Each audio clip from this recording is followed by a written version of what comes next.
Handa na raw ang Judicial and Bar Council o JBC para sa public interview ng mga nominado sa pagka-Chief Justice ng Korte Suprema. Isasagawa ito simula sa Martes at ipapalabas ng live sa telebisyon. At may ulat on the spot si Lia Manialac del Castillo. Lia?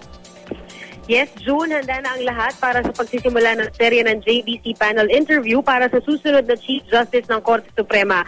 Sa Martes, magsisimula ang interview at unang sasalang sina PCGG Chair Andres Bautista, Attorney Soledad Cagampang de Castro, Justice Secretary Laila de Lima, LaSalle College of Law Dean Jose Jocno, Solicitor General Francis Hardeleza at women rights lawyer Katrina Legarda. May dalawang batch ang interview. Mula alas 9 ng umaga hanggang alas 12 ng tanghali ang unang batch at alas 2 naman ng hapon hanggang alas 5 ng hapon ang ikalawa.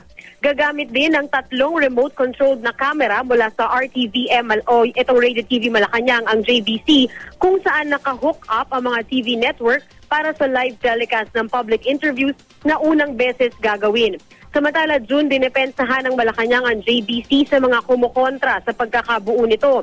Paliwanag ng Malacanang, justified ang mga dahilan ng Constitutional Commission kung bakit binuo ang JBC para sa proseso ng pagpili ng mga mahistrado. Ayon din kay JBC member Attorney Jose Mejia, kailangan daw na irebesa ang konstitusyon kung nais na sila ay buwagin. Yan muna ang latest, June.